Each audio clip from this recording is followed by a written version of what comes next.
Eu vou estar conversando com vocês hoje. Quem aqui é solteiro? Tem algum solteiro aí? Levante a mão, por gentileza. Não, né? Pois é. A turma com juízo não veio. Então os sem juízos vão ter que me ouvir. Eu costumo dizer que existem 3 máximas na vida de um ser humano. E a primeira delas é onde eu vou passar a minha eternidade. Não tem nada mais importante do que isso. Ok? Pois essa vida aqui é passageira e ela é única. Hebreus 9:27, o homem está determinado morrer apenas uma vez, vindo depois da morte o juízo. Aí o salmista começa a dificultar um pouco mais no Salmo 90, onde ele diz que o homem vive 70, se for robusto 80, onde a maioria dos dias são canseira e enfado, porque tudo passa rapidamente. Ou seja, segundo a Bíblia, a vida é única, ela é curta e ela é rápida. Ou seja, nós não temos outra oportunidade, é só essa. Então é importante aprender, e quanto mais rápido você aprende, a vida fica mais fácil, certo?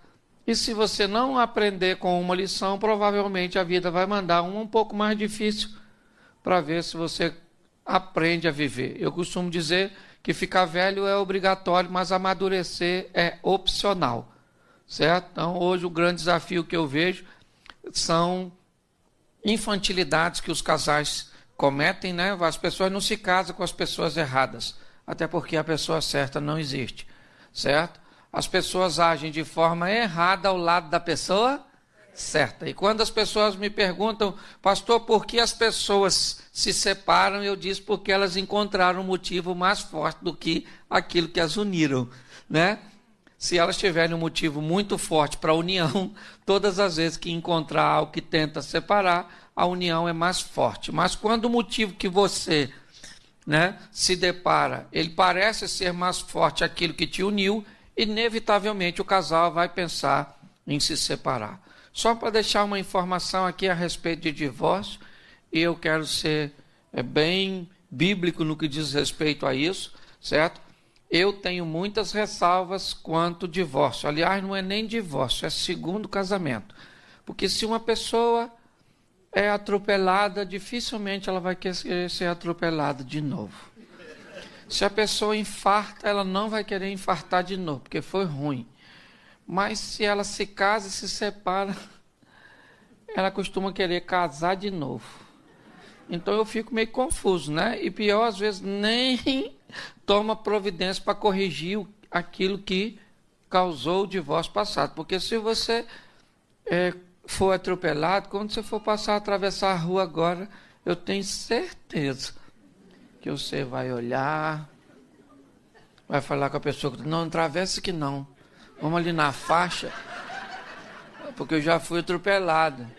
Aí o semáforo fechou, ela fala, vamos, é melhor esperar primeiro para ver se alguém para, é ou não é? Ou seja, você vai ter uma série de cuidados para que não aconteça novamente. Então, quando o assunto é novo casamento, muito cuidado. Eu não acredito que Deus tem, né, para pessoas o propósito de que elas sejam infelizes o resto da vida.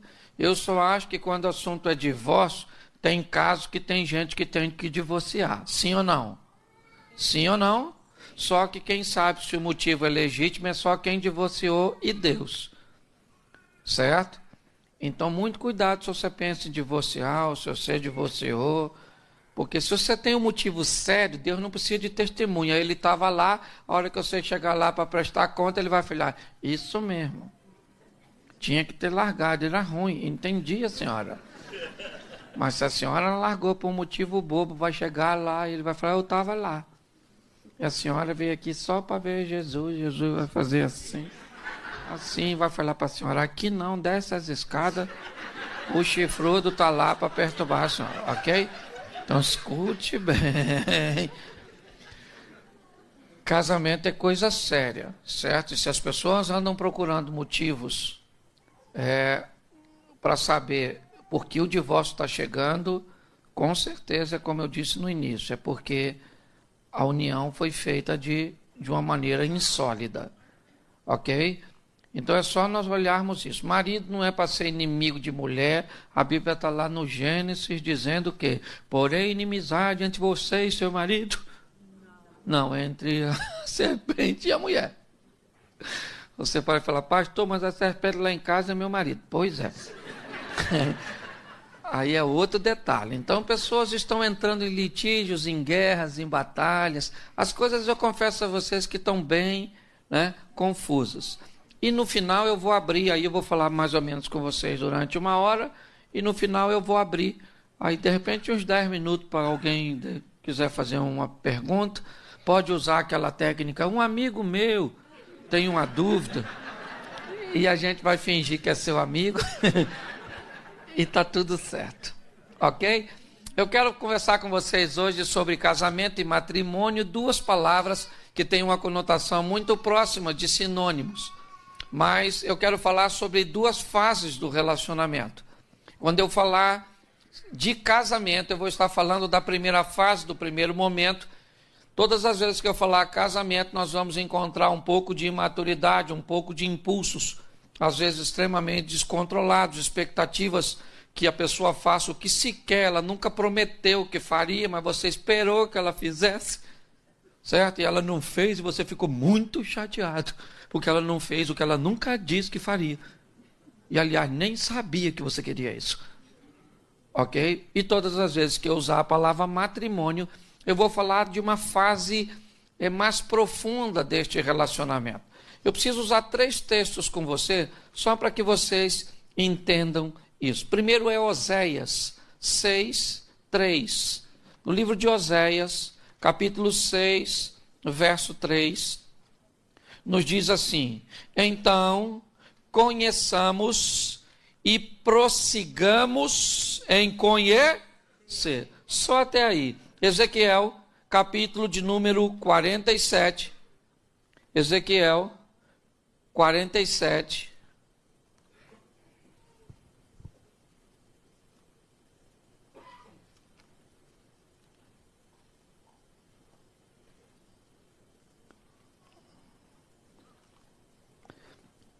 Verso de número 3 diz assim: e saiu aquele homem para o oriente, tendo na mão um cordel de medir, e mediu 1000 côvados, e me fez passar pelas águas, águas que me davam nos tornozelos. Mediu mais 1000 côvados, e me fez passar pelas águas, águas que me davam nos joelhos. E mediu outra vez 1000, e me fez passar pelas águas que me davam nos lombos. E mediu mais 1000, e era um rio que eu não podia atravessar, porque as águas eram profundas. Terceiro texto, Jó, capítulo de número 42, verso de número 5. Jó, 42,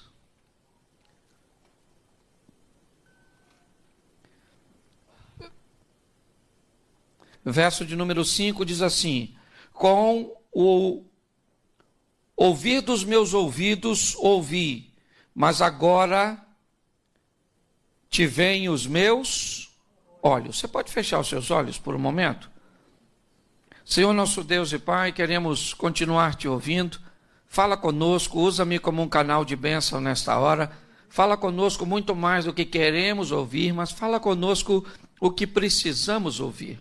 Tira-nos do conforto da mesmice, pois aqui o que está em jogo é o futuro do nosso casamento, da nossa família, do nosso lar, um projeto que nasceu no teu coração.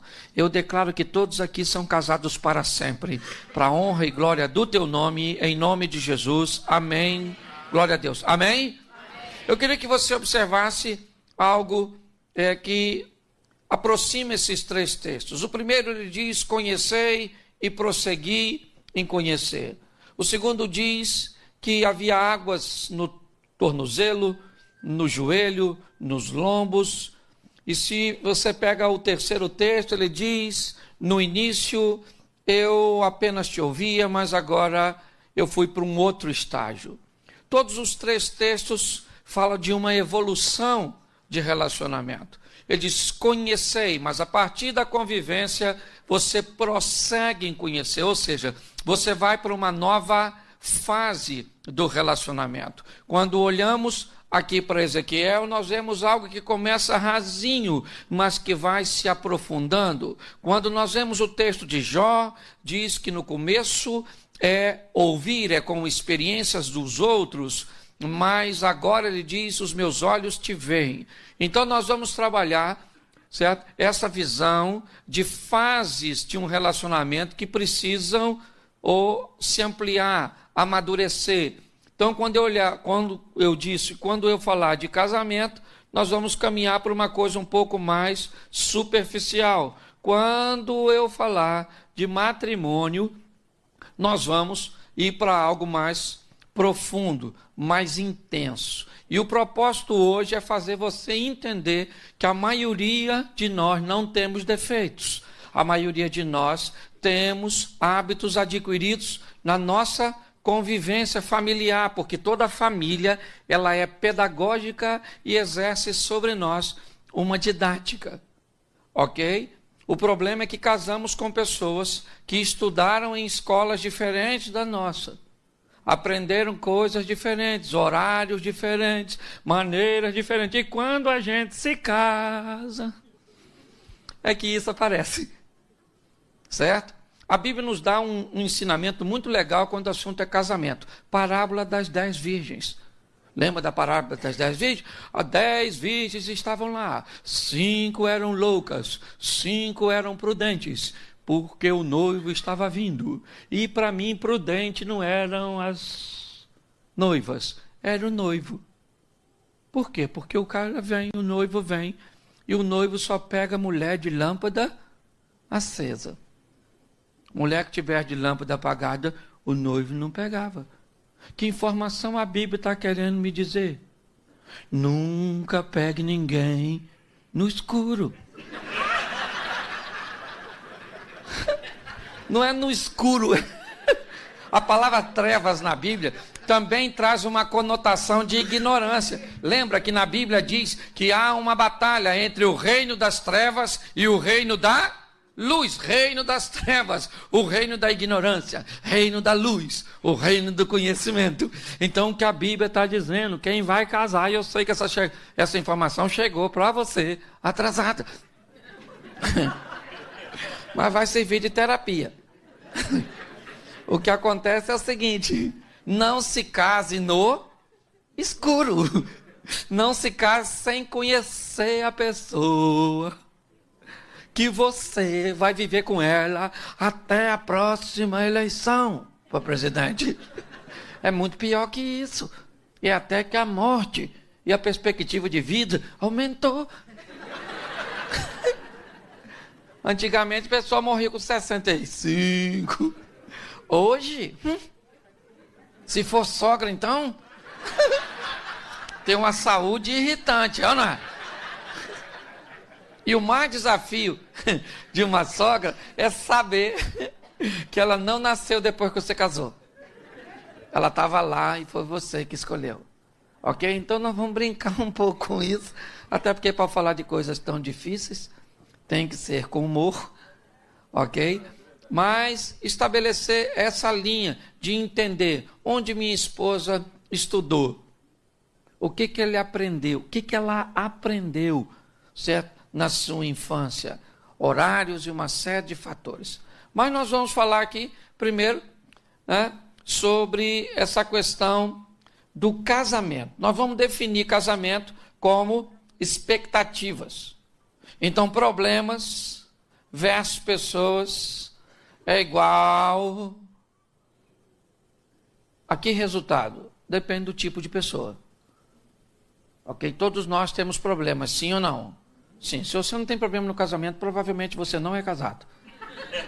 Você fez qualquer coisa na sua vida, você fez um acordo com a mulher, mas se você não tem problema... Então, você diz, pastor, eu tenho um casamento perfeito, para mim água limpa demais não dá peixe. Eu sou dessa tese. Por onde eu tenho passado, casamento normal é aquele casamento de fase. Tem época que está tudo que a gente não briga. Nossa, Jesus pode voltar que eu estou dentro.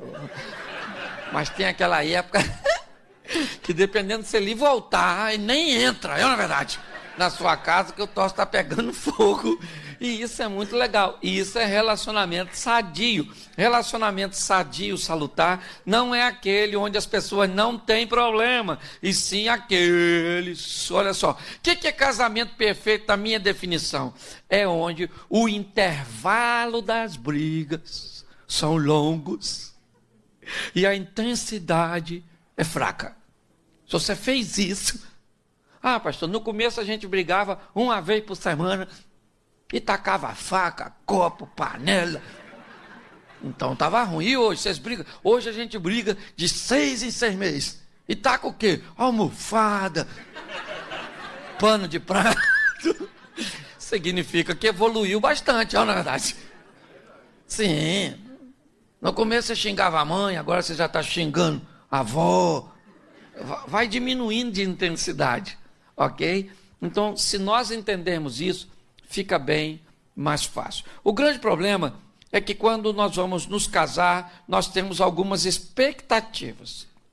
E eu vou falar algumas que talvez você pensou, e se não pensou, você vai se adaptar. A primeira delas é a expectativa para definirmos casamento. Antes de casar, nós pensamos assim: o que eu sinto vai se manter ou vai aumentar.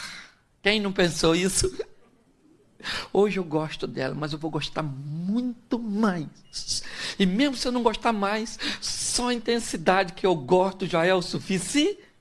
Provavelmente você pensou isso, não precisa levantar a mão. Certo? Outra coisa que nós pensamos, o que sentimos sempre será mais forte do que tudo que vamos enfrentar. Pode vir o que vier. Provavelmente você pensou isso. Certo? Isso são expectativas que o casamento traz consigo. Outra expectativa: eu quero ir com você até a morte. Outra expectativa: o nosso casamento vai ser lindo. Certo? A nossa casa vai ser especial.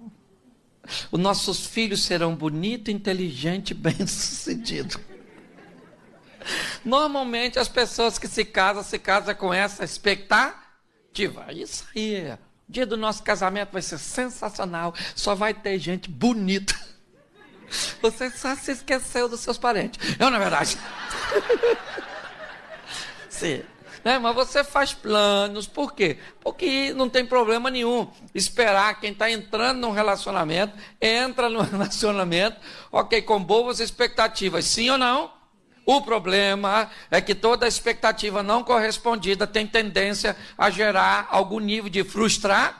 Enquanto você se depara com resultado negativo, mediante aquilo que você esperava, isso pode trazer sérios problemas para você. Certo? Então, se entendermos que as expectativas são boas, sim ou não, nós esperamos o melhor. É lógico que algumas pessoas, como eu disse no início, se uniram por motivação muito superficial. Então, às vezes, elas nem precisam de muitos problemas. Por exemplo, eu me casei para conseguir uma cidadania. Eu acho um motivo muito superficial para se deparar com os grandes problemas que o relacionamento. Eu me casei para fugir de casa, que eu não estava aguentando o meu pai. Pois é, saiu da mão do bandido, foi para do carcereiro. Só trocou de penitenciária. Não é? Sim.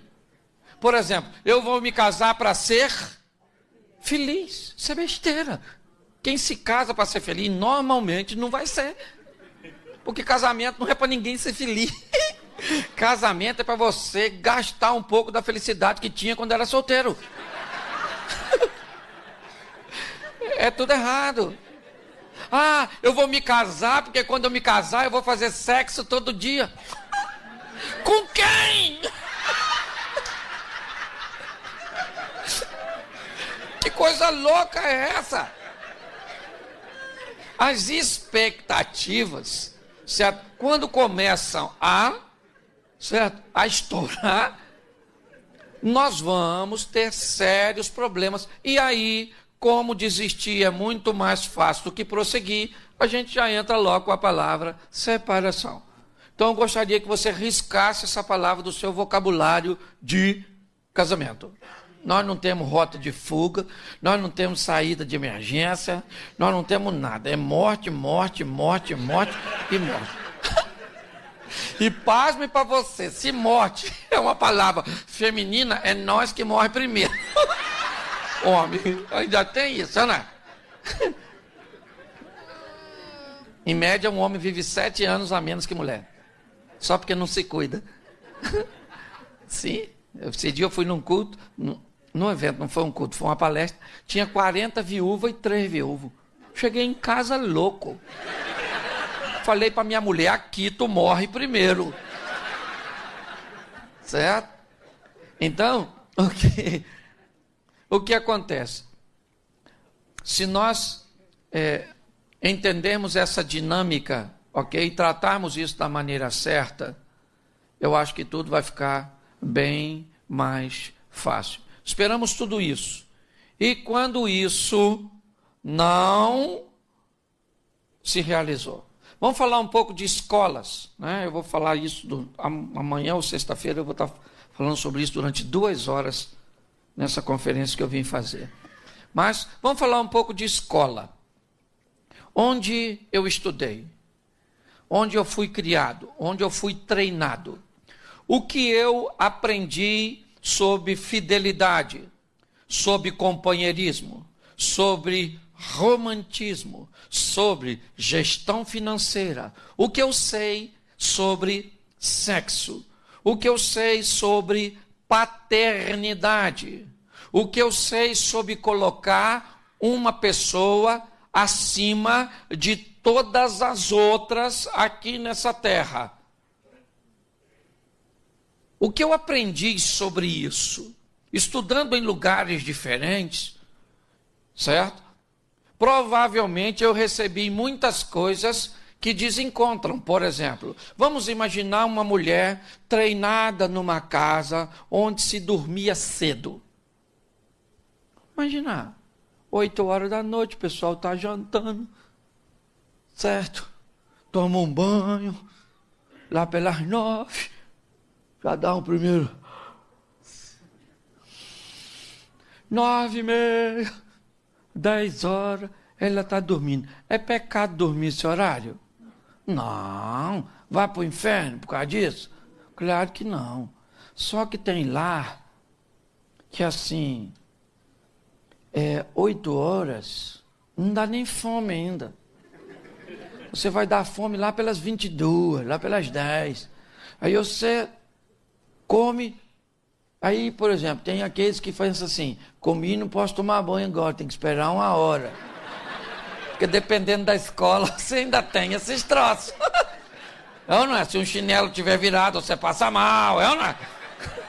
Dependendo de você onde estudou, tem as culturas mais esquisitas do mundo. E aí então, lá pelas 23h30, ele vai tomar um banho. O banho despertou ele um pouco. Vai assistir uma televisão. Ainda vai dar uma olhada no fechamento das mensagens de sua rede social para dormir antenado. E ele vai deitar lá pela 00:30. 1h. A mulher já está pensando em acordar. Nem dormir ele foi. Mas dormir esse horário, 00:30, 1h, aí também aí já é coisa do Satanás, não é? Sim ou não? Não, não. Quem falou sim é porque dorme cedo, é ou não é? O problema é que quando você olha para essa situação, você vai ver um casal que tem sérios problemas de ter afinidade na cama. Ok? Eles não vão conseguir aquele período onde um deita, o outro deita, aquele toque, aquela conversinha de final da noite, aquela coisinha gostosa, entendeu? Você não vai ter, por quê? Porque o cara não deita, a mulher fala, eu vou deitar, você diz, tu tá passando mal? Ela fala, você que é louco, você não dorme hoje, você só dorme amanhã, porque passa da 00:00. Então eu te pergunto, qual dos dois está errado? O que dorme cedo ou o que dorme tarde? Hã? Nenhum. Mas você pensa. Queria que você falasse isso lá na sua casa. Quando o outro fizesse algo diferente do que você quer. Gente, quer ver? Vamos fazer um cafezinho? Vamos fazer um café. A gente bota água para ferver, sim ou não? Sim ou não? Coloca o pó no coador, sim ou não? Sim. Isso. Aí agora pega o café, a água do café, joga no pó com o coador, sim ou não? Sim. Aí depois que tiver tudo, coloca açúcar, adoçou, sim ou não? Então vamos tentar de novo. Vamos assim então. Então vou botar a água para ferver. Vamos botar o pó na água? Sim ou não? Sim, isso, sim. Não, sim ali, aqui é não. Ok? Primeiro eu falei, foi não aqui, sim ali. Então eu quero saber qual é a maneira certa de fazer café. Tem maneira certa? Não, no final tudo é. O problema é que um aprendeu a fazer café de um jeito e o outro aprendeu a fazer café. E aí, você não sabe fazer café. Então, baseado nessa informação, fala pro cônjuge aí, pra sua mulher que está do seu lado. Eu vim aqui hoje para descobrir que você não tem defeito. Você só faz as coisas diferentes de mim.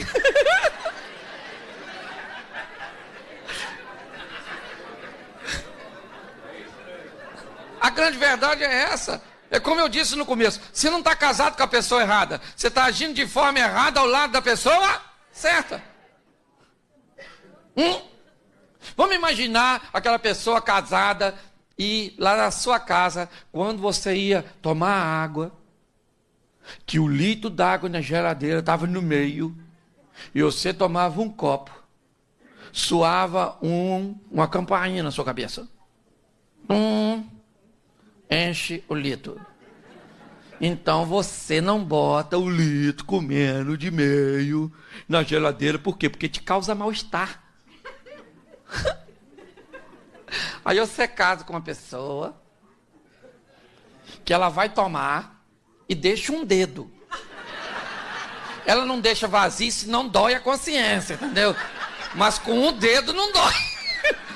Ela acha que vai tomar um passarinho, vai tomar água depois, olha lá. Então ela deixa um dedo, porque um dedo não dói. E aí, quando você, que se baixar da metade enche, encontra um litro d'água com dedo. Dá vontade de, quando você encontrar a pessoa, você não dá água, você dá um litro, abre a boca e enfia dentro. Sim ou não? E ele está errado? Sim ou não? Não, errado é você que casou com ele no escuro. Gente, eu costumo dizer, quando eu falo para quem não casou, eu digo, não escolha alguém sem defeito. Escolha alguém que tem defeito que você tolera. É só isso. Entendeu? Se você tolerar o defeito da pessoa, provavelmente você não vai ter nenhum problema com ela pro resto da sua vida.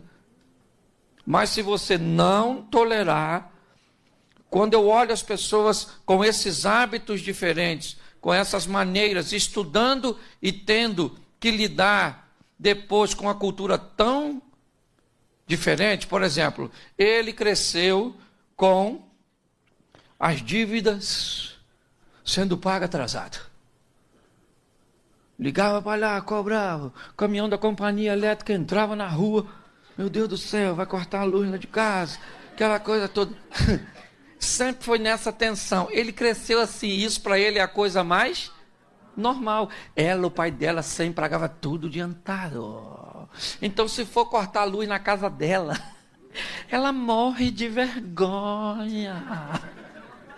Ele vai conversando com quem vai cortar aí mesmo, vai. Não corta não, te dou um dinheiro para você não cortar. Eu não. Para ele, gente, aquilo era perfeitamente natural. Certo? Então, quando eu vejo as pessoas, elas vêm de escolas totalmente diferentes, e quando se encontra e começa a achar que é defeito. Eu brinco com família aglutinada, família dispersiva. Você já deve ter ouvido. A turma, aquelas famílias que eles vivem tudo junto. Os parentes tudo amontoado. Vai para uma casa de praia, 50 pessoas, numa casa de 2 quartos. Dorme tudo junto, enxuga com a mesma toalha, sabão com o mesmo sabonete, não é verdade? Penteia com a mesma escova, come no mesmo prato. Vai comprar um carro, vai 10 camaradas junto para a concessionária, junto com ele, entra tudo, mexe no banco, quer saber o... Sim, domingo tá tudo um na casa do outro, as mulheres emprestam bolsa, sapato, maquiagem, vestido, eles vivem naquele furdunço, tudo junto, e são totalmente felizes, vivendo naquele aglomerado. Certo ou errado? Isso, os aglutinados. Mas tem os dispersivos. Dispersivo? Dispersivo, se for para uma casa de praia, ele quer uma suíte para ele. De preferência com a geladeira lá dentro, chave na porta. Ele tem 2 sabonetes, um para lavar as partes de cima, outro as partes de baixo. Dispersivo, ninguém toca na toalha dele, senão ele não enxuga mais. Se tiver molhado, ele já reclama, é ou não é? Sim. Dispersivo vai comprar carro, compra o mesmo modelo, a mesma cor, só um ano mais novo e chega em casa de noite, que é para ninguém ver, porque ninguém tem nada a ver com a vida dele. Parente dispersivo para aparecer na casa dele, tem que ligar e avisar. Tô querendo ir aí, porque o dispersivo precisa se preparar psicologicamente para receber uma visita, porque é um estranho. Parente aglutinado é igual fantasma, ele parece, não é verdade? E pronto, e é sempre muito bem recebido. Aí, um dispersivo casa com um aglutinado.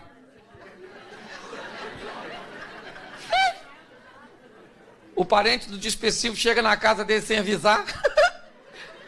Olha o dispersivo falando com o marido. O que tá fazendo aí? É minha mãe. Dana-se que é sua mãe.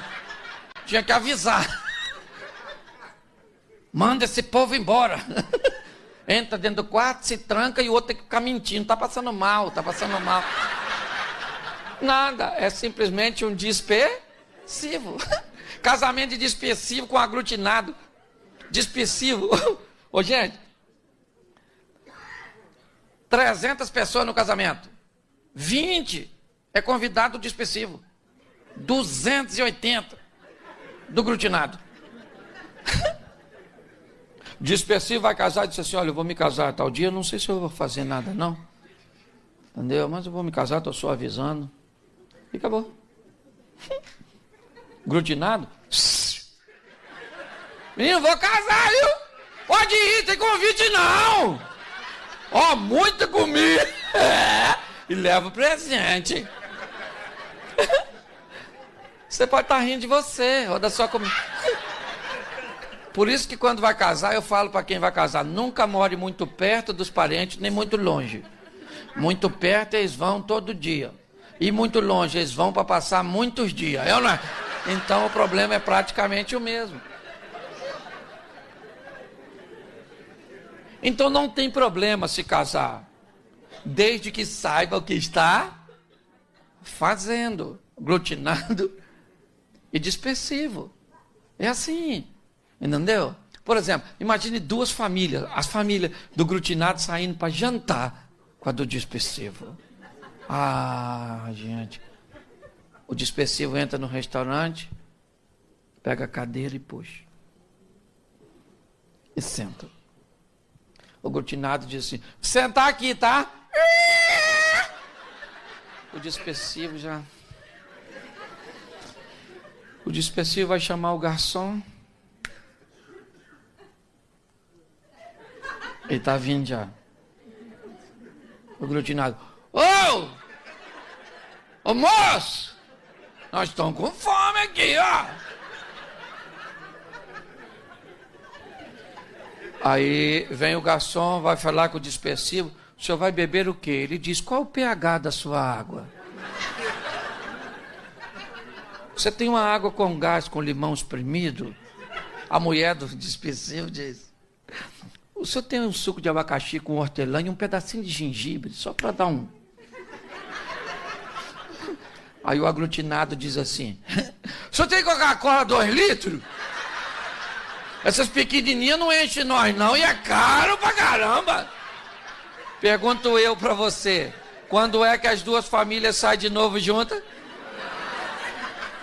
Então não são escolas diferentes. Um dispersivo visitando o caso de aglutinado. Eu sou aglutinado. Gente, se tem uma coisa que eu entendo, é disso. Eu sou aglutinado. Eu gosto de furdunço, de muvuca, de gente. A gente fala ao mesmo tempo que come, pula comida. As crianças se metem na conversa da gente, corre para lá e para cá, limpa o nariz na toalha da mesa. É uma verdade. Se um dispersivo vê uma criança limpar o nariz na toalha da mesa, ele não come naquela casa nunca mais, nem nessa vida, nem nas 3 futuras. É cultural. É cultural familiar. Certo? E eu sou aglutinado. Minha mulher é dispersiva. Minha mulher pensa. Filha de eremita. Parente do abominável homem das neves. Ela gosta de viver na dela, não é defeito. Por muito tempo eu tive dificuldade para lidar com isso. Então você pega um dispersivo chegando na casa do aglutinado, aquele montão de gente na sala, falando, tudo alegre, um povo ri, dinâmico. O dispersivo chega e ele diz: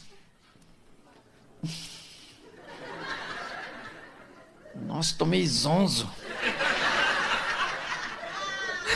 Tá me dando uma dor de cabeça. Aquilo não é ambiente para ele. Porque na casa do dispersivo você chega, é um silêncio. Criança na casa do dispersivo não faz bagunça. Os meninos chegam perto de tu e dizem: tio, boa noite. Você fala: menino, você fumou o quê, garoto? Onde é a Cracolândia? É outro ambiente, muito mais ordeiro, uma coisa. Uma mulher grávida na casa de um dispersivo, conversando com um grupo, e ela quer amamentar, ela diz o quê? Dá licença que ele está com fome, tá? Eu vou ali, já estou voltando, vou dar de mamar. Na casa do dispersivo, a criança começa a chorar, a mãe fala: isso é um bezerro, isso já quer mamar. Tira o peito, bota na boca do menino, na frente de todo mundo, porque ela não vai sair para não perder a piada. Aí alguém conta algo engraçado, ela ri, o peito sai da boca da criança, a criança já começa a procurar novamente. Escute só. Então, o que eu quero que você entenda, pode sorrir à vontade, eu só quero que você crie uma adaptação, para que você entenda que muitas vezes os parentes de seu cônjuge têm hábitos que são tóxicos para você. Ok? Mas não é defeito, é o jeito, sua família. Não é sua família, é a nossa família, porque você não casou. Eles vêm no pacote. Você consegue entender?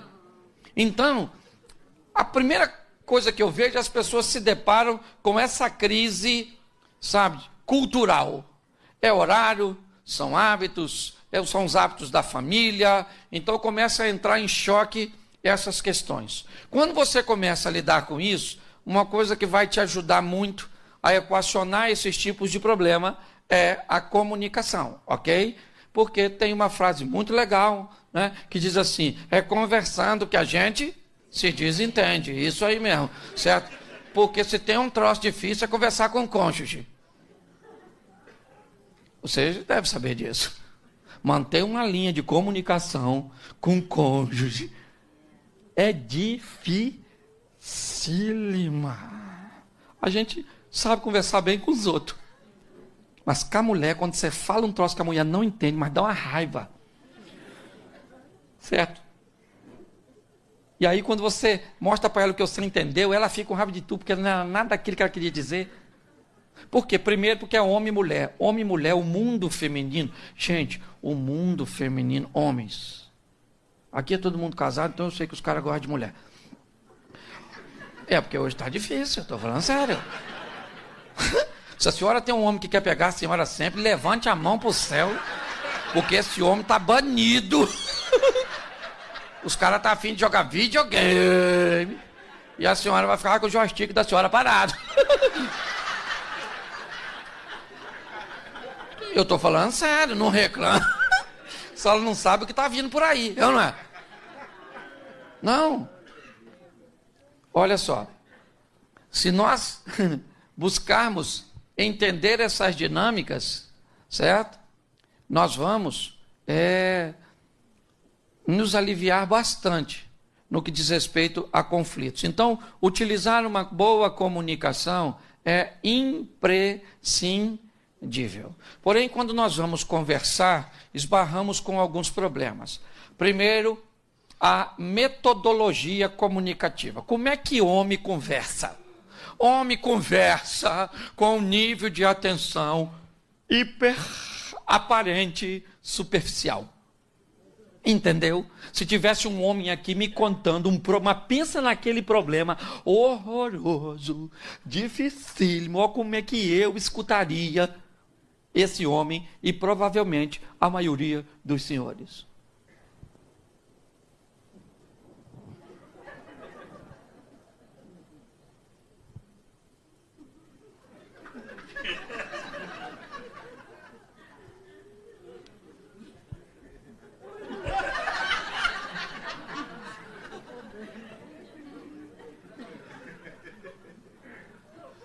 E o camarada entenderia que eu estou escutando ele. Conversa assim com a mulher para te falar um probleminha desse tamanhozinho assim. Porque deixa eu te falar, olha para a mulher conversando. Quando uma mulher conversa com a outra, primeiro, a outra não olha para outro lugar que não seja ela. Entendeu? E se ela falar assim, vou te contar algo sério, a outra já pensa, eu preciso ouvir esse babado. E quando a outra vai falando, ela vai demonstrando expressões e sons que emitem a conotação de atenção. E o homem? O homem não emite nada. A mulher, fala menina, fala.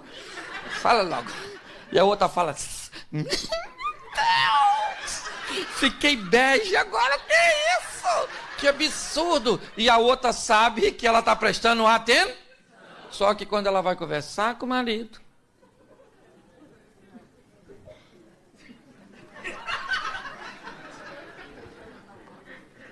olha para mim, eu estou falando contigo. E ele diz, querido, eu escuto com o ouvido, pode falar que eu estou escutando. Vai falando aqui que eu vou arrumando minha gaveta. Ela falou, você é louco, como é que eu vou conversar com alguém que se consegue olhar na minha direita? Quem está errado, ela ou ele?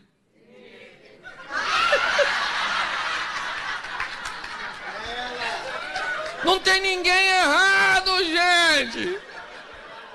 Nós só vamos ter que aprender a lidar com o momento do diálogo. Ninguém está errado. É a cultura que é diferente. Entende? Vamos lá. Vocabulário também é outra desgraça. Você quer ver? Seu marido chegou em casa, cansado, semblante fechado, comportamento evasivo. E a senhora diz para ele assim, o que foi? Ele diz, nada, não foi nada não. Vou tomar um banho, comer alguma coisa, assistir uma televisão e depois vou dormir. E o que aconteceu com ele? Nada. Porque nada na boca de um homem é nada. O que ele vai fazer? Tomar um banho, comer alguma coisa, ficar mudando de canal a televisão. O que ele quer ver? Nada. Ele não quer ver nada.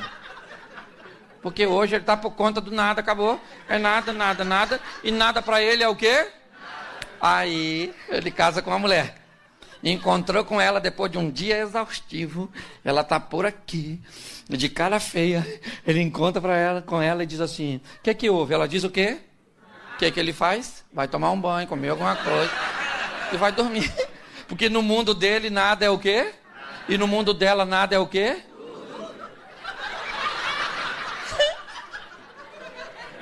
No mundo dela nada é o quê?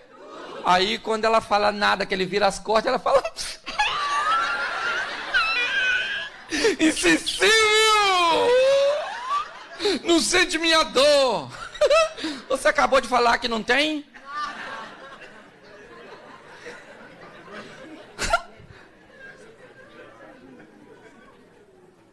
Quando nós começamos a entender isso, Então você chegou em casa, querido, primeiro, chegou em casa, a mulher está de cara feia, faz o que diz a Bíblia, fugir da aparência do mal. Vai embora, irmão. Mas vai lá, vai arrumar confusão.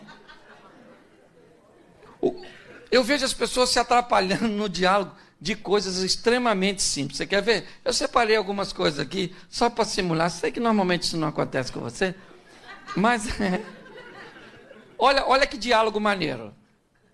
Ela diz assim, você não é carinhoso. Ele diz assim, eu trabalho pra caramba.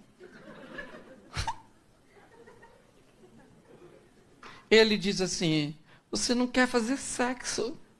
Ela diz, eu lavo, passo e cuido das crianças. Isso é comunicação de doido. Um está reclamando de uma coisa, o outro está falando da outra. O que é isso? Isso é gente que tem dificuldade de olhar para as suas deficiências e tenta acobertá-las com suas virtudes. Você consegue entender? Quando alguém reclama de alguma coisa, ele não está dizendo que você não faz outra. Ele está dizendo que você não faz, você não é carinhoso. Mas eu trabalho, menino, o assunto aqui não é trabalho, é carinho. Ah, mas eu trabalho, então manda o Ricardo para cá. Se você não é capaz de trabalhar e fazer carinho na sua mulher, contrata o Ricardão que ele faz. Porque um homem tem que trabalhar e fazer carinho. A mulher tem que cuidar das crianças, tem que fazer as coisas. E ele tem que... O cara vai pegar quem se não for a senhora? Ô, gente, são coisas básicas. Gente, um homem para ser feliz... Tem mulher aqui? Levanta a mão. Isso. Um homem para ser feliz, querido, só precisa de duas coisas. Comida e sexo. É barriga cheia, saco vazio. Eu estou falando para adulto, ok? Não estou aqui falando pornografia não, ok? Por favor. Eu estou usando um linguajar claro, não estou aqui para vulgarizar nada não. Mas o que um homem quer? Isso. E olha como as mulheres são más. Ela briga com o marido, quais são as duas coisas que ela para de fazer primeiro? Quer comer, vai lá e esquenta.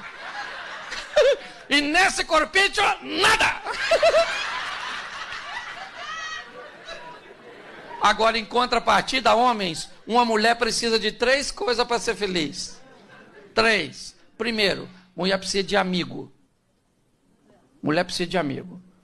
Ela precisa desabafar, falar, ser ouvida, assistida, sentida. Entendeu? Então você tem que ser o amigo da sua mulher para cantar para ela. Como vai você? Eu preciso saber da sua vida.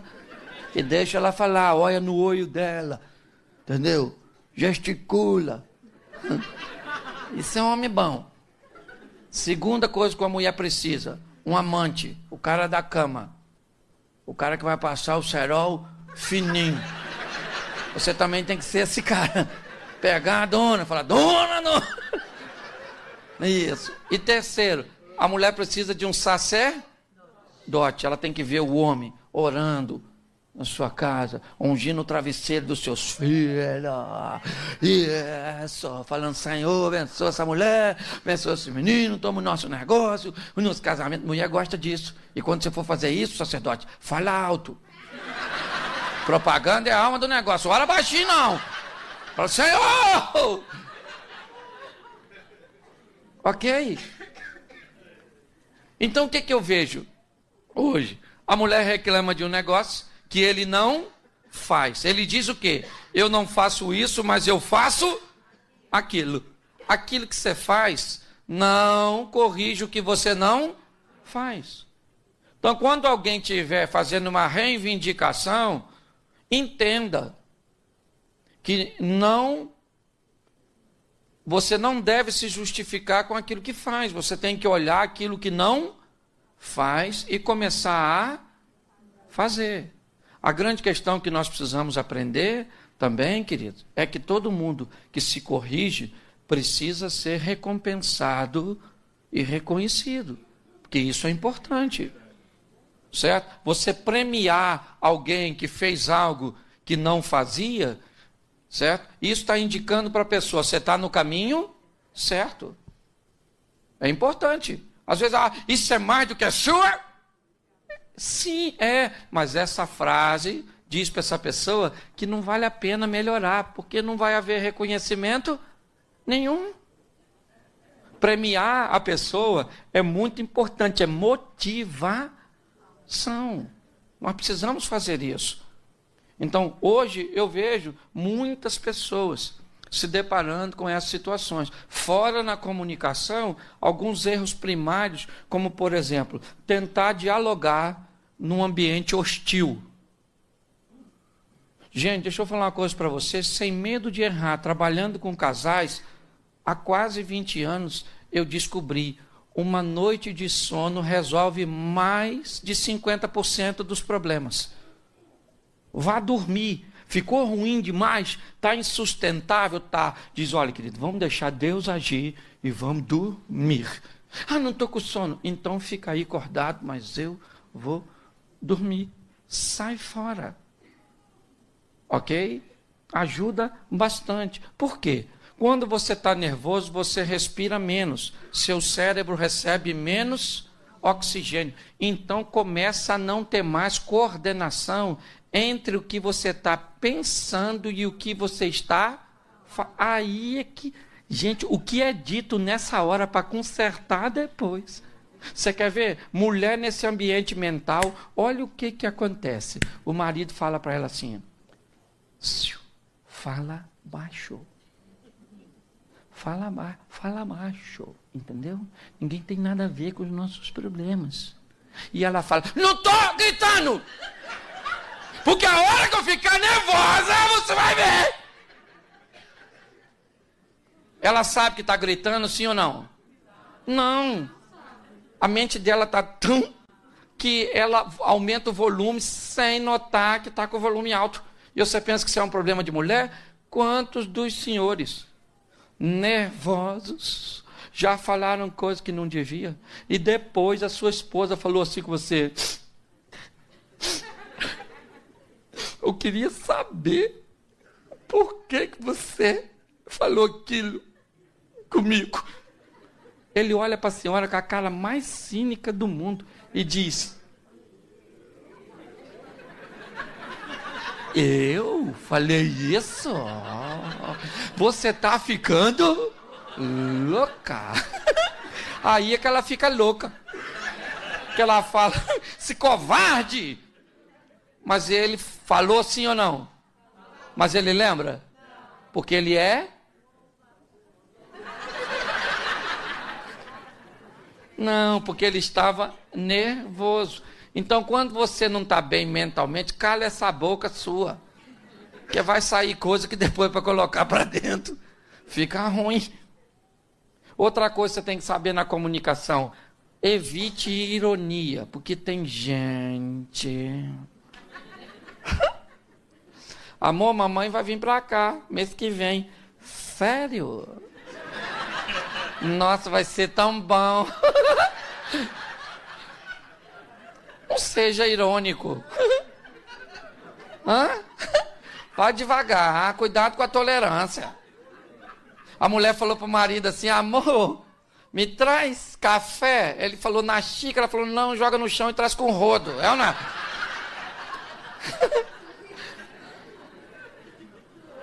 Escute só. Evite ser irônico. Outra coisa.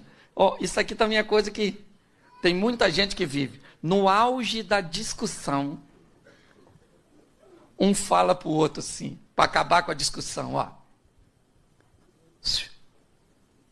você está certo. Não. Você está certo, errado aqui. Só eu. Quando a pessoa fala assim com você, dá vontade de você fazer o que com ela? Fala comigo. Dá um sentimento no você assim de Fred Krueger com Jason. Com Jack, o estripador. Porque isso não leva diálogo a lugar nenhum. Nós vamos falar sobre o quê? É o primeiro ponto. Nós somos capazes de falarmos sozinhos. Eu treino casais há muito tempo e ainda tem assuntos que eu não consigo falar com minha mulher sem a presença do mediador. Eu preciso de alguém para mediar. Entendeu? Já são coisas bem complexas. Mas eu ainda preciso. Porque na frente dos outros, esse dia eu vi uma mulher brigando com o marido que eu fiquei impressionado. A mulher falando assim com o marido, e eu olhando de longe. Aí alguém chamou ela aqui. Ela fez assim, ó. Oi.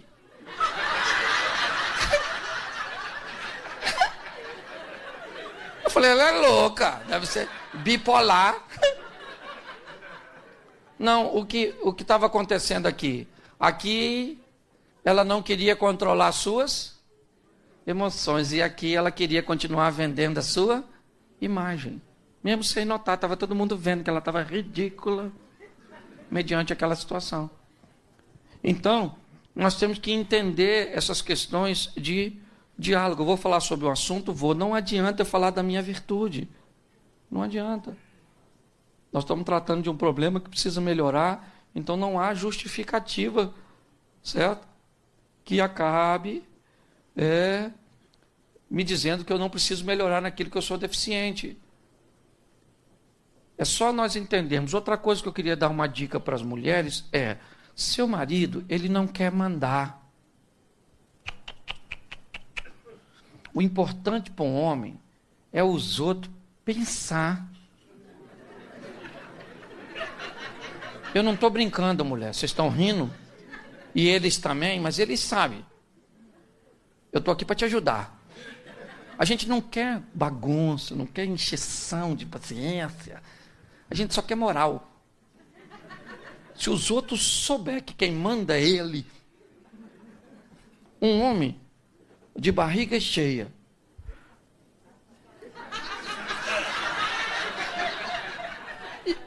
e que os amigos dele pensam que ele manda, menina, isso aí você é mas é em última instância. E mulher sabe o que é porque você não sai para comprar um vestido, você sai para comprar?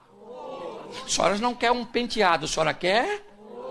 Isso não é uma sandália, é? Então você sabe. O artigo. Então você quer ver? Exemplo. A senhora foi com seu marido numa festa. Certo? E festa é um ambiente emocional complicadérrimo para uma mulher. Por quê? Porque pode ser um sucesso, mas também pode ser um fiasco. Entendeu? Chega lá aquela mulher que ela não gosta e a miserável emagreceu. Acabou com ela! Acabou! O marido não sabe quem emagreceu, quem engordou, quem morreu, quem está vivo. Ele não está nem aí. Mas se a mulher chegou e aquela que ela não gosta muito está 10 quilos mais magra, sangue de Jesus tem poder. Certo? Então, ambiente, certo? De festa é complicadérrimo. Aí vamos supor, chegou você com sua mulher de terno preto. Aí você já deu de cara com o melhor amigo seu que está usando preto. Aí olhou para um outro cara lá que está de terno preto. E aquele lá também que é chefe dos garçons está de terno preto. O que você faz? Chama todo mundo e diz: aí, rapaziada, hoje era para vir de preto. Mibi! Homem de preto, sim ou não?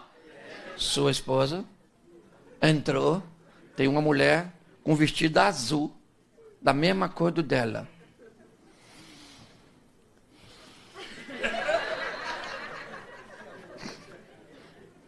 Vamos embora agora. Eu nem entro nessa festa. Deixa eu te explicar. Imaginemos, só para me construir um ambiente mental. Você acabou de chegar, se enturmou com seus amigos, está falando do futebol, da política, a conversa está maravilhosa e a senhora acabou de ver algo que a desagradou. A senhora quer ir embora imediatamente. O que a senhora faz? Já faz aquela cara de: vem cá, vamos embora agora. Os amigos dele ficam olhando. Por que você chamou de cara feia? Os caras olham. Olha lá, tá chamando a atenção dele, tá chamando a atenção, ó. A minha fez isso comigo na outra vez. Olha lá, tudo a mesma coisa, vai fazendo a gente passar vergonha. Ele vai embora com a senhora, sim ou não? Mas vocês vão brigando dentro do carro. Você não podia fazer isso. Isso é um absurdo, acabei de chegar. Mas olha, se a senhora for uma mulher sábia e cheia do Espírito de Deus. Amor! Vem cá, querido. Olha discretamente aquela mulher que está lá no canto, lá no cantinho, lá no cantinho. Está com o vestido igualzinho, a mesma coisa que eu. Eu não vou ficar aqui, não. Ó, faz o seguinte, vai lá para perto dos seus amigos, espera uns 10 minutinhos e fala com eles que você quer ir embora. Aí me chama para ir, eu vou fingir que não quero. Aí você insiste, eu vou ficar chateado, mas eu vou. Aí você vai sair daqui mandando em mim, eu vou embora porque estou afim e está tudo resolvido. Com a proposta dessa, é assim, o que eu sentia diminuiu ou sumiu. Ó, eu entrei no casamento achando que o que eu sentia iria se consolidar ou iria aumentar. Agora, eu descobri que diminuiu e, em alguns casos, parece até que sumiu.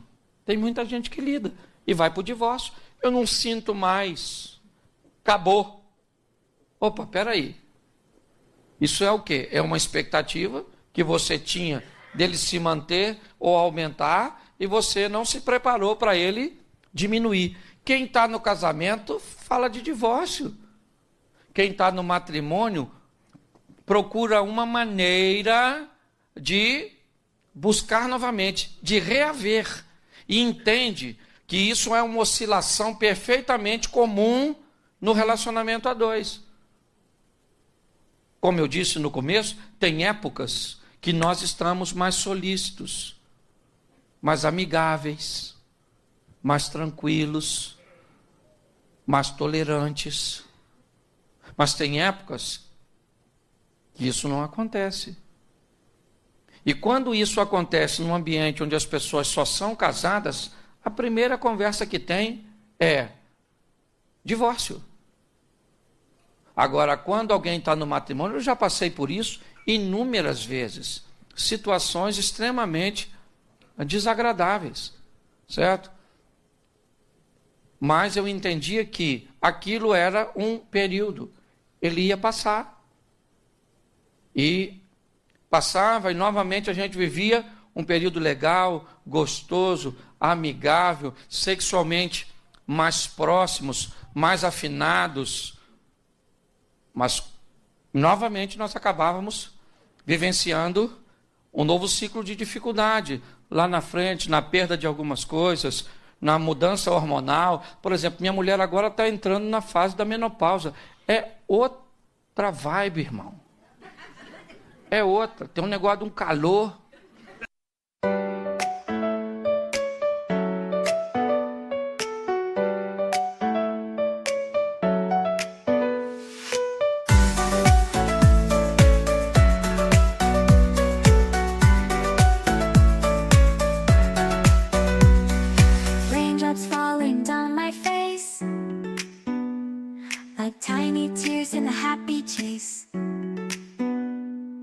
Hopping through the puddle sea, colors dancing wild and free. Skies are gray but I don't mind. Cool raindrops on my skin I find. Kicking off my Saturday, watch the clouds just drift away. Rainbow in the rain, what a sight.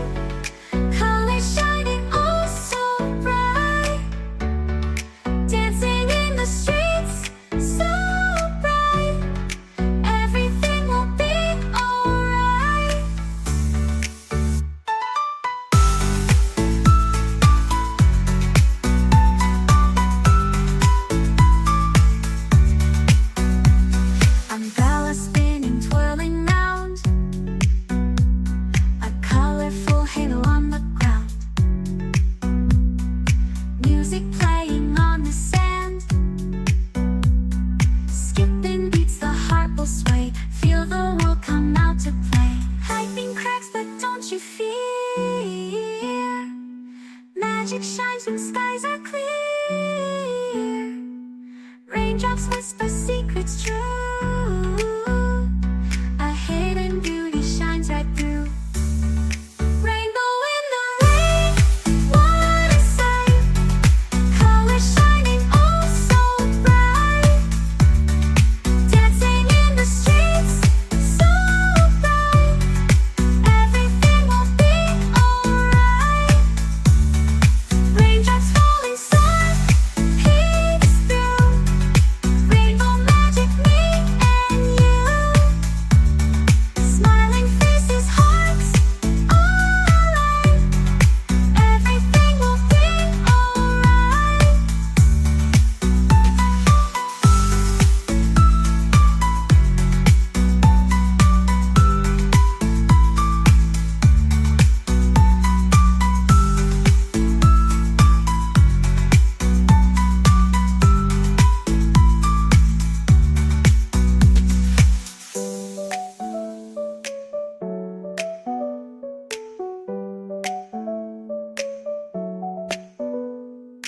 Raindrops falling, sun peeks through.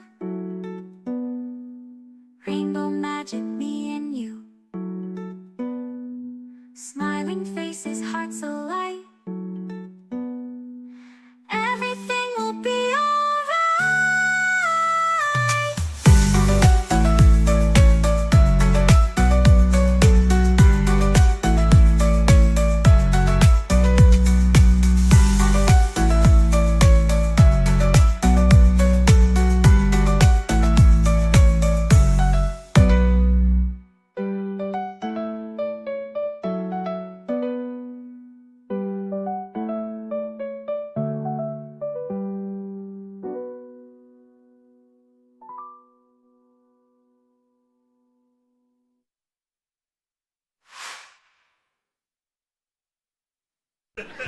Esse dia eu estava em casa, meu irmão, 17 graus, estava o ar. Do nada a coberta sumiu. Eu no Rio de Janeiro pensei logo assalto. Olhei para a mulher, ela falou, meu filho, que calor é esse? Eu olhei, estava 17. Falei, o Satanás deve estar deitado do outro lado dela para estar tão quente assim. O que é? Apenas uma questão hormonal. Não, ondas de calor.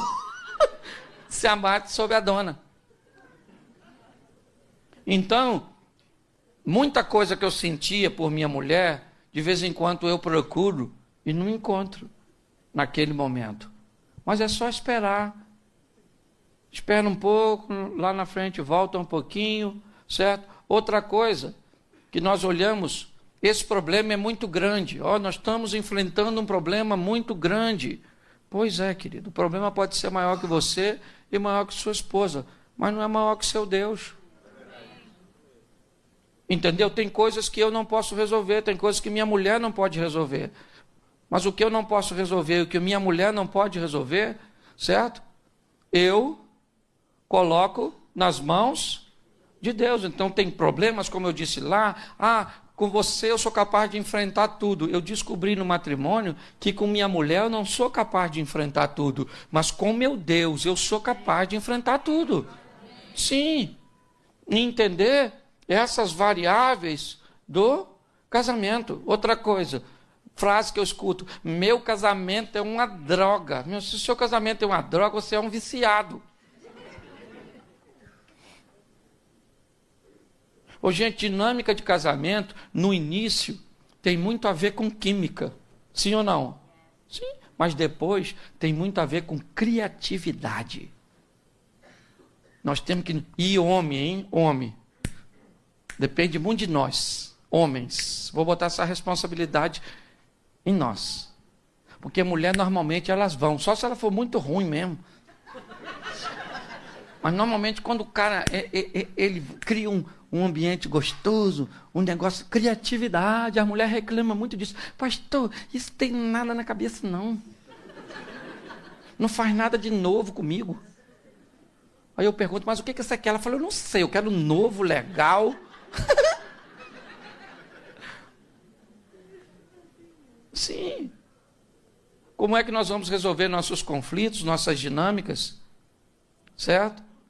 Então, se nós entendermos algumas outras coisas importantíssimas, também pode ajudar. Quem tem filho aqui, levante a mão. Pois é, deixa eu te falar uma coisa. Nós fomos treinados em cavernas. E treinados em cavernas, nos transformamos em guerreiros. Como guerreiros, construímos palácios. E nos palácios estamos cuidando de nossos príncipes. E esse é o problema dessa geração de filhos. Primeiro, porque a grande parte dele são hóspedes na nossa casa. Hóspede. Eles não fazem nada. Come, bebe, dorme. E se tu pedir para fazer alguma coisa, ainda fica indignado pelo valor da mensalidade que paga para estar lá. Quem aqui sofreu bastante no início da vida, levante a mão. Levante aí, só a turma que sofreu um pouquinho. Pois é. Quem aqui não gostaria que seu filho nem neto sofresse nada, levante a mão. Pois é, claro, está errado isso. Eu queria que você lembrasse que um pouco do que você é resultado de alguns dos seus sofrimentos. Carne na nossa casa era que dia? Que dia? Domingo. E a CUT? Se tomasse mais de um, morria, lembra? A gente tinha essa ameaça em casa. Sim ou não? Hoje, se você levar seu filho 2 vezes na semana para comer no Outback, ele diz, Outback de novo! Camarão de novo! Você diz, menino, você veio de onde? Eu não é? Eu comia taioba. Deixa eu te falar. Nós temos uma coisa muito importante para lidarmos quando casamos. Os nossos parentes. Eu vou te dar uma notícia ruim agora. Depois que você casa, a família, sua mulher e seus filhos. O restante é tudo parente. Sua mãe não é mais sua família. Agora é só parente. Tem mulher que eu já estou vendo.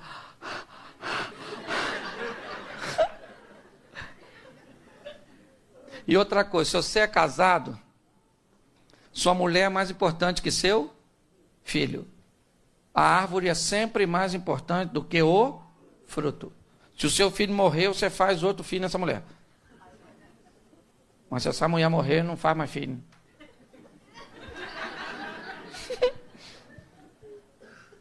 Então deixa eu falar uma coisa para você. Eu amo meus filhos de paixão. Agora nasceu um neto lá e diz que neto... que diz que avô é um burro que o filho amansou para o neto montar. Eu ainda não sei não, mas vou falar uma coisa para você. O meu está com 2 meses, meu neto. Mas eu amo meus filhos, eu amo. Mas não tem nada mais importante nessa vida que minha mulher. Ah, pastor, o senhor fala isso, mas ela pode trair. Pode. Ah, mas o senhor fala isso, mas ela pode arrumar outro. Pode. O senhor fala, ela pode fazer um montão de coisa. Mas eu não amo minha mulher por causa dela. Eu amo minha mulher por minha causa. E se ela quiser ir embora para viver com outra pessoa, morrer, eu vou continuar a minha vida. Eu não dependo dela para ser feliz, eu dependo do meu Deus. Mas eu fiz um juramento com meu Deus que aquela mulher, entendeu? A mulher mais importante da minha vida. Ela merece? Merece nada. Eles estão filmando isso? Não merece. Mas eu resolvi e pronto. Eu decidi que ela é a pessoa mais importante da minha vida. Se morrer eu não morro. Porque ela também não morre. E eu vou falar nos primeiros dias, nunca mais eu quero casar. Lógico, ela merece essa honra. Entendeu? Depois que eu for embora, aí eu... Nossa, falei umas coisas sem pensar lá no velório.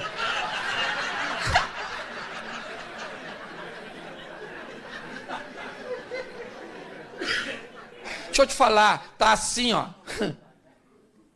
De camarada que casou e a mãe ainda governa ele. Ah, cortar esse cordão umbilical, rapaz. Ah, mas é minha mãe. Sim, mas põe a sua mãe no devido lugar de honra. Mamãe, eu honro a senhora é linda, maravilhosa, mas ela ali que vira o meu zoinho. Então...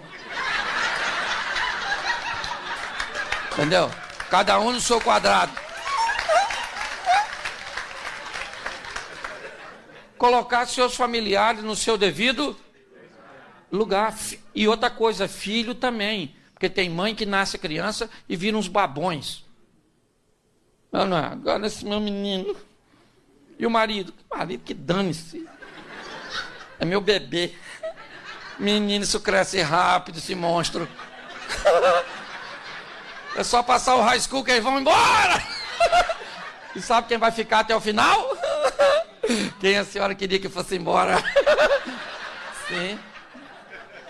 Sim. É. Então aprenda a valorizar seu marido. Não bota ele acima de filho, não. O filhinho é importante, sim ou não? Claro que é. Mas o marido é mais importante que o seu filho. Se eu perguntasse aqui hoje, quem é a mulher que gosta mais do marido do que do filho? E mandasse você levantar a mão. 1, 2, 3, 4. Aí, tá vendo só? Olha. E a metade dessa que levantou tá mentindo.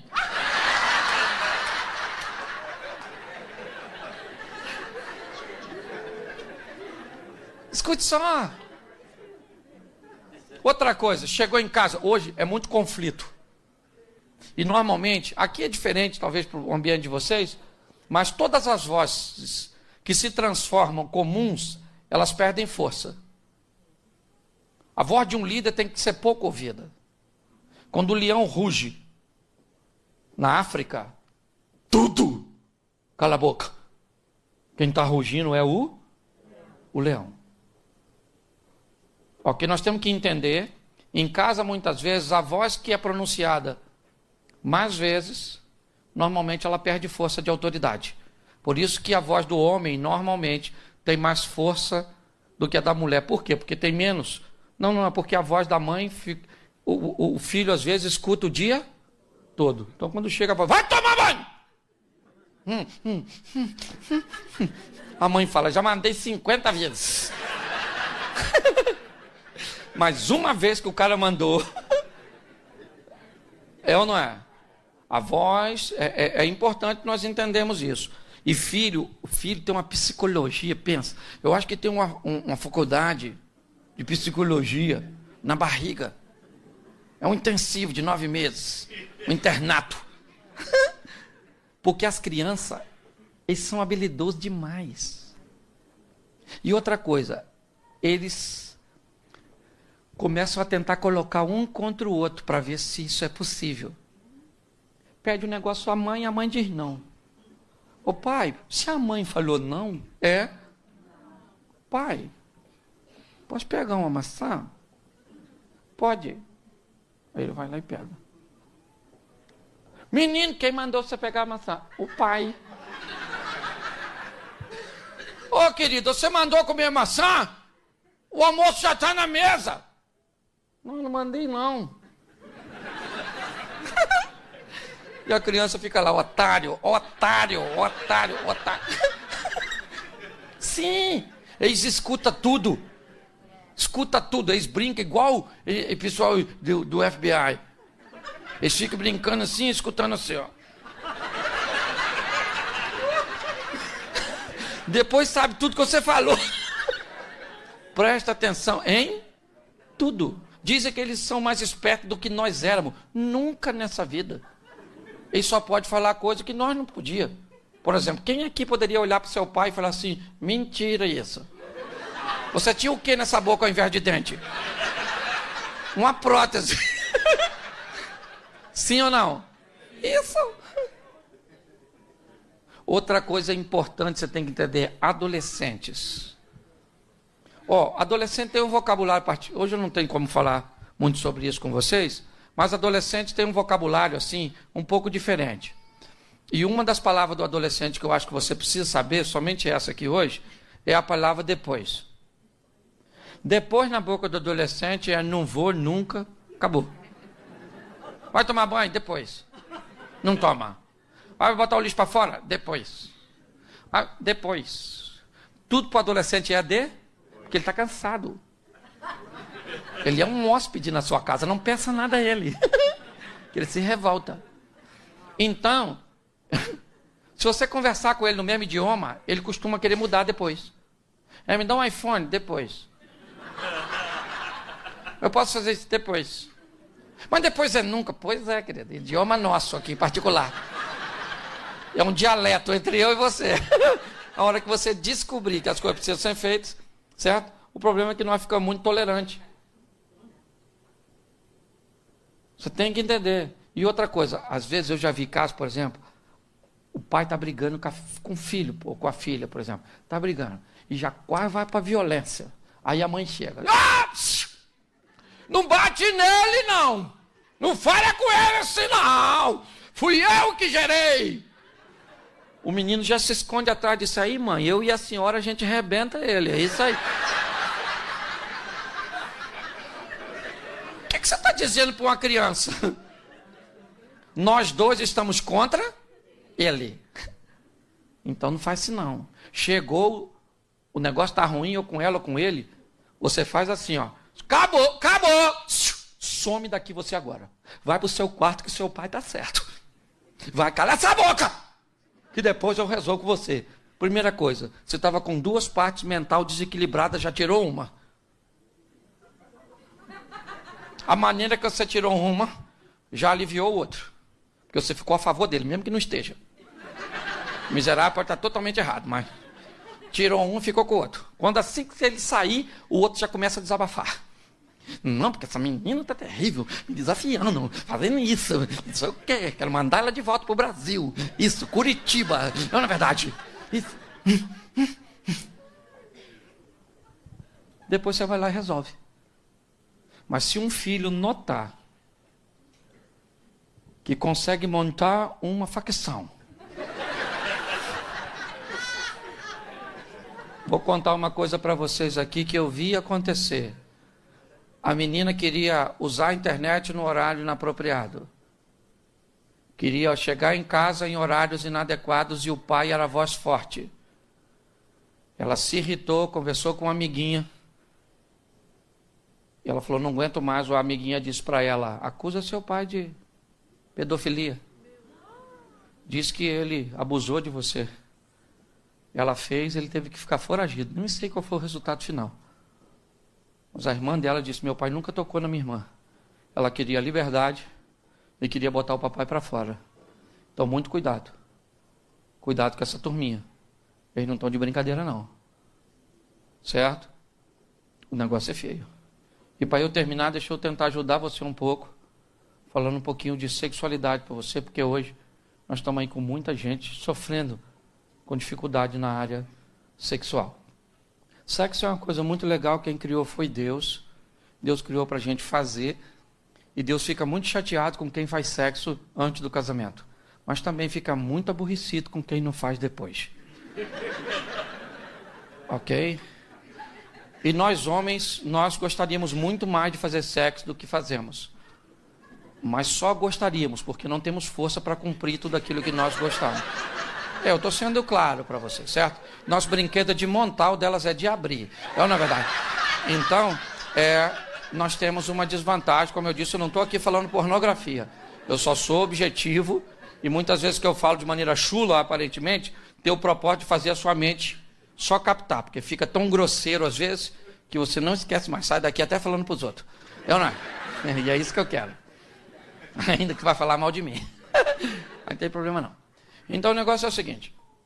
Homens, eles fazem sexo normalmente por motivo diferente de mulheres. Vocês devem viver aqui uma vida bem atarefada, certo? E aí isso deve dar um desencontro muito grande, porque o cara estressado, ele quer sexo. A mulher estressada, ela quer falar. A mulher, para fazer sexo, ela tem que estar muito legal, muito zen. Por quê? Porque segundo a Bíblia, nós somos compostos de 3 coisas: corpo, alma e espírito. Então, e um homem, ele vai para a cama sem alma. Mas a mulher, ela só vai se a alma for primeiro. O homem não consegue entender isso. Entendeu? Então uma mulher para ir para a cama, legal. Eu não sei se ela foi igual. Vamos lá que eu vou ficar lá, parada. Certo? Você tem que mandar a alma dela primeiro. A alma vai para a cama, o corpo vai depois. Aí a alta performance, alto desempenho. Certo? Homem não. Homem, se a mulher dele falar assim, vamos para a cama, ele diz para a alma, tá afim? Se não, espera aí que eu estou voltando. É 10 minutos só. Eu estou voltando. Hoje nós temos um problema sério, pornografia. E pasme você.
Estatísticas andam dizendo que mulheres estão acessando mais a pornografia do que os homens.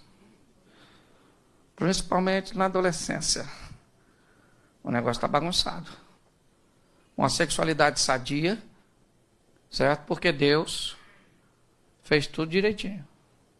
Então, deixa eu falar uma coisa para você. Homem. Mulher gosta de sexo. Sim ou não, mulher? Sim ou não, mulher? Sim. Mas mulher gosta de serviço bem feito. Serviço bem feito, a cliente volta. Qualidade total, entendeu? Eu sei que para nós, um homem... Primeiro que o homem conta dias que não faz sexo. Ele olha para a mulher dele, você sabe a última vez? Ela diz, e eu vou lá ficar contando? Ele diz, pois é, eu sei. Já tem 3. Porque o homem de 3 dias, querida, deixa eu explicar para você. Se seu marido for saudável, 3 dias, ele tá... Aí a senhora tira a roupa, ele já faz assim, ó.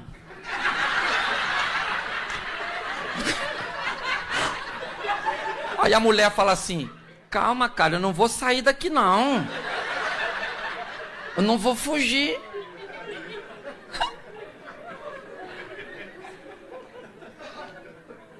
Você ri, mas o assunto é sério.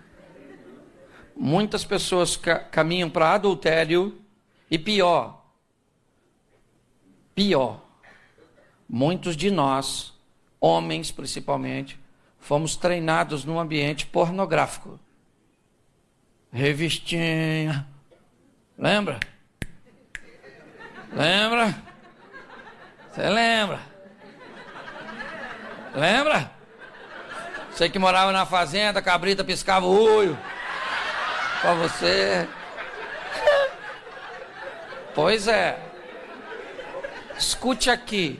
Tá assim de homens que trazem para o seu casamento os vícios, cujo quais suas mulheres não vão se submeter. Isso é um perigo. Porque o camarada quer que a mulher dele reproduza o que aquelas, desculpe a expressão, vadias, prostitutas e profissionais fazem. Cuidado com esse negócio. Sua mulher não é vadia, não é prostituta. Sua mulher é uma mulher que Deus colocou na sua vida para satisfazer seus desejos, sim, mas os dela também. No ato sexual, 2 coisas têm que ser bem de perto observadas. Primeiro, a palavra de Deus, porque se infringi-la é pecado. Segundo, a vontade do cônjuge, porque se infringi-la é estupro. Num relacionamento sexual, é palavra de Deus e vontade do cônjuge. Se Deus não reprova e o outro quer, aí é tu, querido. Aí o camarada vê aquelas mulheres brilhando nos vídeos. Quer que a mulher dele brilhe. Aquilo é óleo, irmão. Se você passar óleo e botar luz, ela brilha também. Porque a mente, ela acaba fazendo daquela ficção uma realidade. O cara vê aquela mulher... Você pode pingar vela na sua mulher que ela não geme daquele jeito, irmão. Aquilo não é verdadeiro, aquilo é uma ficção. Ô, gente, o que eu ando vendo são pessoas desequilibradas. O cara certo, casado com a mulher certa, e o negócio dá errado. Eu olho. Eu já fui em palestras que encontrei com a pessoa depois. Sabe o que a mulher me falou? Pastor, meu marido parece que nem foi lá. Achou tudo que o senhor falou a maior palhaçada. Então eu estou vindo avisar o senhor aqui que não adiantou nada, tá bom? Estou indo, vou pedir o divórcio, porque chega de viver com alguém que sabe que está errado, mas não quer mudar. Calou minha boca. Vou fazer o quê? Mudança tem muito a ver com a pessoa. Então, por favor, eu não estou aqui. Eu trabalho com riso? Trabalho com informação? Trabalho com coisas extremamente delicadas. Eu escuto tudo que você imaginar, sabe? Esses dias, uma mulher, não foi comigo, foi com um pastor amigo, pegou...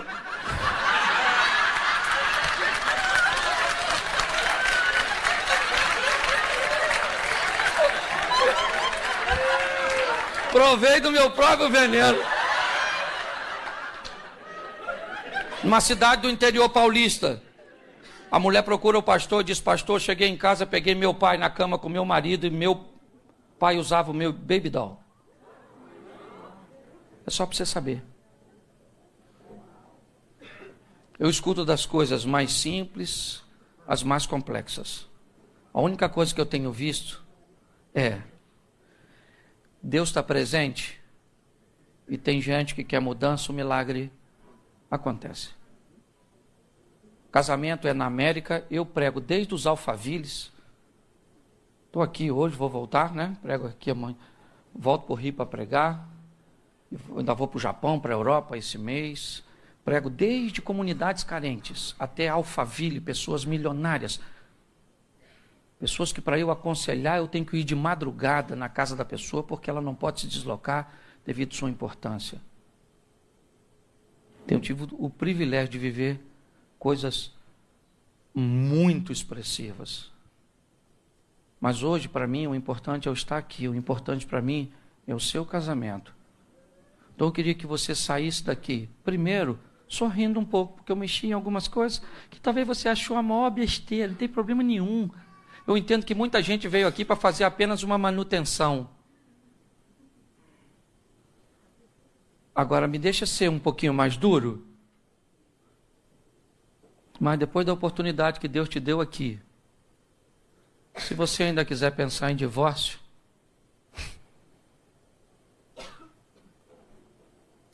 o dia que for prestar conta, lembra dessa palestra aí, da oportunidade que Deus te deu aqui nessa igreja. Porque todo aquele que invocar o nome do Senhor será salvo. Como, pois, invocarão aquele em quem não creem? E como crerão naqueles de que não ouviram? E como ouvirão, se não há quem pregue? E como pregarão, se não forem enviados? Como está escrito: quão formosos os pés dos que anunciam o evangelho de paz, dos que trazem alegres novas de boas coisas. Mas nem todos têm obedecido ao evangelho, pois Isaías diz: Senhor, quem creu na nossa pregação? De sorte que a fé é pelo ouvir, e ouvir pela palavra de Deus. Romanos capítulo 10, versículo 13 ao 17.